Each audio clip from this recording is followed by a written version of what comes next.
Hey there friends and enemies, JoPaWrites here again, and today I want to check out the Destiny 2 ViDoc for the upcoming DLC Renegades. This one's called Infiltrating the Lawless Frontier, and I'm very excited about this expansion, to be honest. I don't think it's going to save Destiny 2, nor do I think it's going to kill Destiny 2. I know that's the common theme among the community. Which one's going to happen? Are we back? Are we not back? Whatever. But I do feel like this could be an interesting time for the game.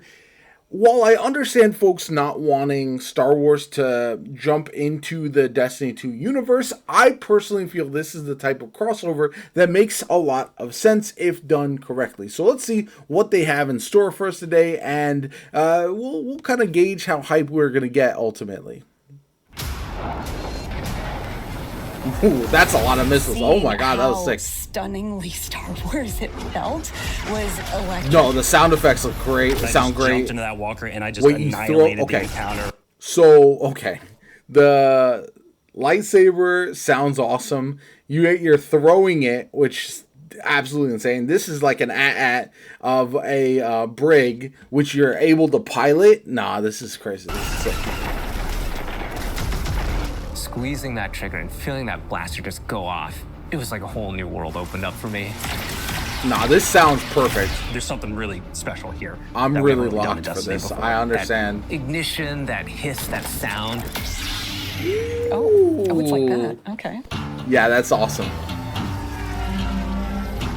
That's entirely for me. I know it's not going to be for everybody, but this is sick.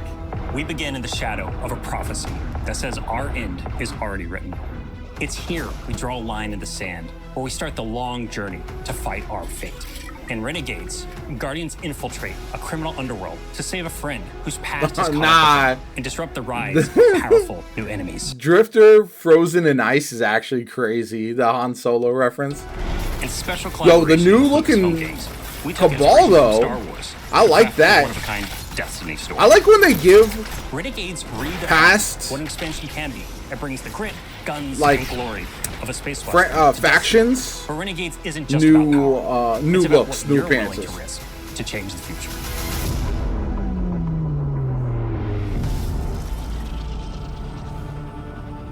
The folks at Lucas, I like the Drifter being such a heavy they influence that in on the order game for this recently. to work, we had to find where the Venn diagram of our two stories meet.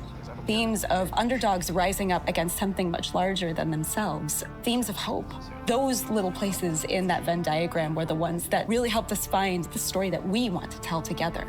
If you look at Star Wars and you look at Destiny, you can kind of see that parallel that exists. So for instance, our Dredgen, they're our Sith. Pretty Sithy. Yeah, and then you've got the Barrett Imperium, and they are the very, new very Cabal fits are nice. That looks awesome.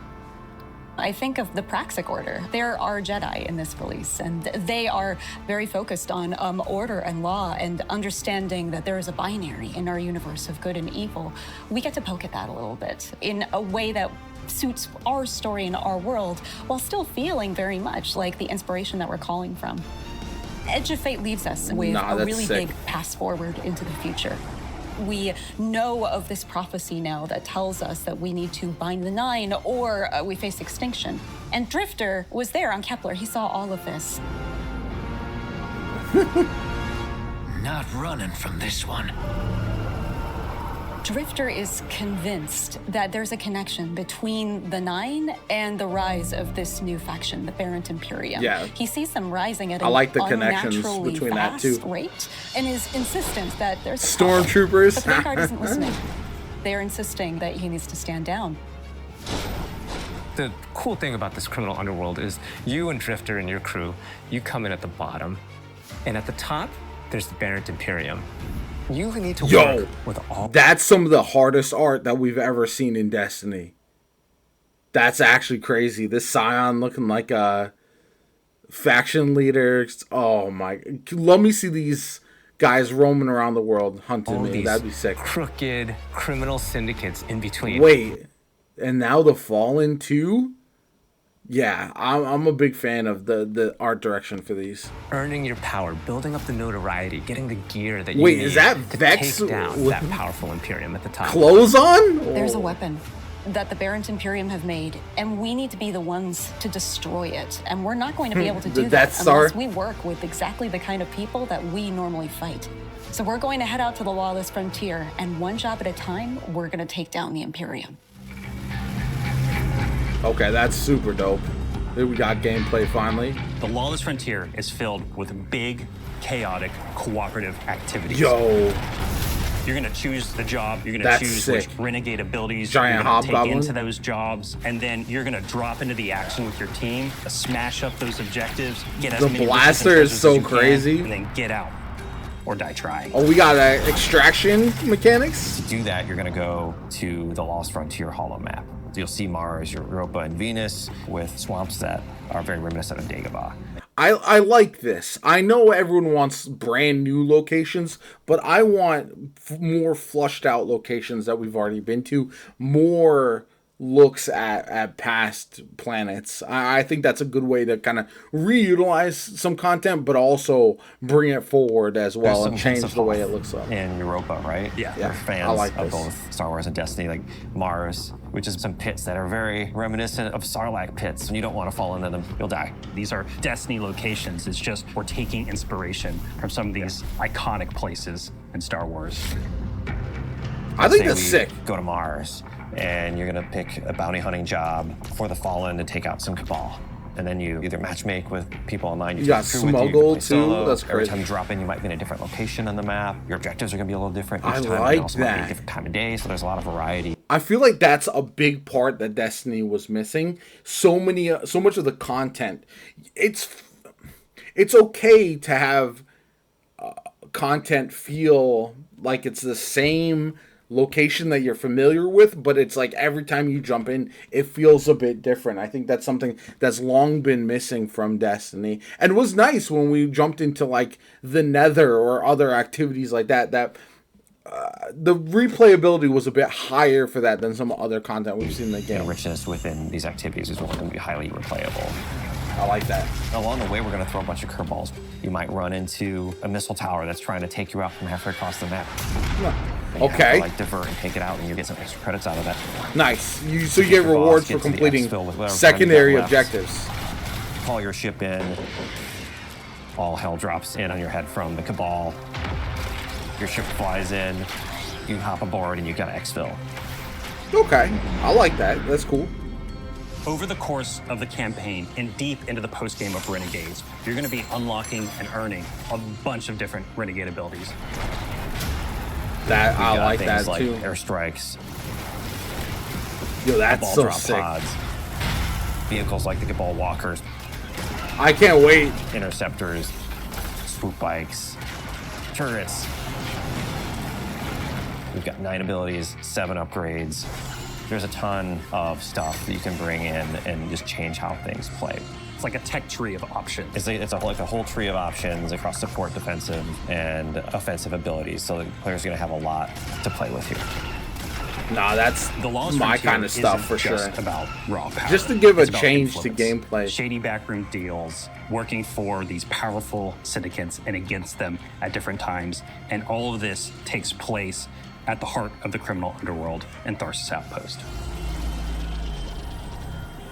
This is like The multiple Vanguard have spiders been at one preoccupied. time. They've been off saving the world, and they haven't been looking at Tharsis.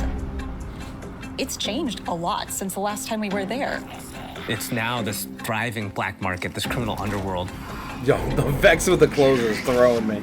Tharsis Junction became Tharsis Outpost. If you have an unsavory job that you need done, you can find it at Tharsis Outpost. Tharsis Outpost feels appropriate for both Star Wars and for us. When we looked at Mos Eisley as inspiration, spinning we knew servitor. that we could play in that playground in a really fun way. From the ghosts that you'll see floating around to one Elixni with all 4 of his Elixni arms shaking up drinks. We took that inspiration and we found the Destiny spin on it. criminal syndicates have moved in. You're working with the syndicates. You Kind of are like how we worked with building your Spider in notoriety the with them. past. The 3 different syndicates that we created, we're going to be dealing with. The Pikers are Elixni. They're kind of like an anarchist biker gang. I love Unlike that. other Elixni, they're atheists. They don't. I love worship having machines. multiple They factions, like the follow humans relics. We've and also like got the these Totality other division, races a subset having of the Barrent Imperium. They're run by multiple Psioneers, different and factions vying their for enforcer power. Rao is going to be the leader of this group. Look at his chains. And we've got That was Thassa's crazy. Reformation. They are a breakaway group from Maya's Vex. They're starting to think for themselves and figure out what it means to be an individual. They're starting to do crime. They're wearing clothes. That's Crime so and wearing funny. clothes are what all individuals do. We need to have new people to fight and new people to root for. And this was our opportunity. Notoriety is power. But the heart of the Renegade fantasy is not just surviving the lawless frontier. It's garnering influence and building your power so that you can bend it to your will. It kind of sounds like Star Wars Outlaws, to In be the honest. game, we get the best weapons, the best armor, the coolest exclusive cosmetics. Yeah, that's so You're sick. gonna need to work with the syndicates to increase your notoriety by completing jobs successfully alone or with a crew, and then doing so you'll unlock our highest risk, highest reward jobs, and at the same time you're gonna have the ability to I do feel some like this special looks job very that'll take sick. you off planet to the dungeon. Ooh, new dungeon. Let's go. And you'll also unlock Invasion. That's right, Invasion is back. But So- this doesn't work like Gambit. It's off. I saw a bit more about Invasion. They kind of released like some full information, and it sounds insane. So it's opt in or opt out. Like you can fully lean into invasions being possible, whether you are invading or being invaded. You get better rewards if you opt into that because there is higher risk. But also, you don't have to. You can do totally PvE. And I think this is more what people were expecting when Gambit was first announced with this PvE VP kind of element. And I do think this is something that could be interesting. You're going to have some sweat lords as full-time invaders, I would imagine. In, the invader has some initiative when invasion begins. This is more strategic. You scan the battlefield, and you're like, okay, is this the right time for me to take the shot? And what's the right tool for me to do it? Do I use an airstrike or a vehicle? Do I use a cabal walker? Just watch out for that double cross. Yeah. Now that's crazy.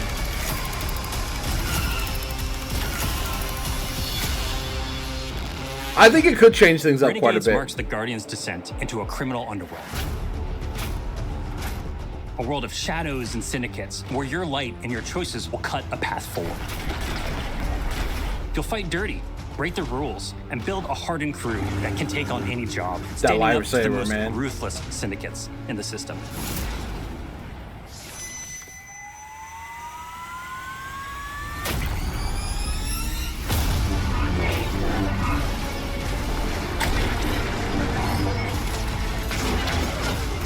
Yo, you can deflect with the lightsaber? That's so Even in the darkest corners of this world, there's still a glimmer of hope. Guardians will have to find their own version of balance between loyalty and survival, between power and purpose. Because there's more at play than credits and contracts. Forces are on the move, ones that see you not just as a player, That but guy as a looks piece on the dope. board. To change the future, you'll have to become the one thing they never saw coming.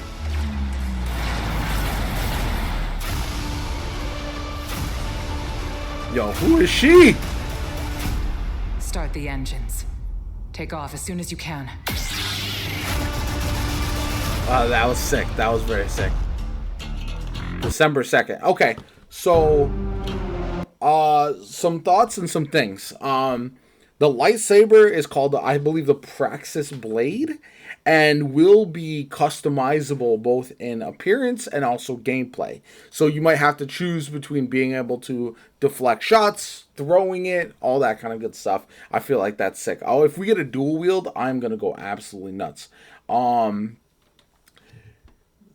we know that with Renegades, there's a lot of changes coming, as well as for not like the gameplay loops. This really feels like it's going to be the major update that they're preparing for to bring everyone back. And I think that's kind of smart. We do have Ash and Iron dropping today, and I think that'll be a solid step in the right direction. However, we are just a couple days away from the full launch of Borderlands 4, so December is going to be a good time to try to bring Destiny 2 players back who might have been jumping into Borderlands and heavily diving into that game. So for me, I think this is a good positive for the game overall, and I will be looking for this DLC, this expansion, to be the one that is going to be setting the tone. Whether, like, I know the last one, The Edge of Fate was, I think, good. I think there was a lot to like about it. It wasn't as good as I think we had hoped for, and so because of that, there were some disappointments that really let everything down. I still think Destiny 2 can recover, and I think Renegades, in my opinion, will be that step on the track back to a Destiny 2 that is more functional long term and more successful over the long haul. So let me know what you guys think. Do you agree or disagree? I'm really looking forward to this. I know I might be in the minority, but I really don't care at this point. I think I am more excited for Renegades than I have been for an expansion since the first reveals of the final shape, to be honest. So let me know what you guys think in the comments down below. Like the video as always, comment, subscribe. I'm really stoked about what we've seen so far. My name is JoPa. Have a good one. I'll catch you all later.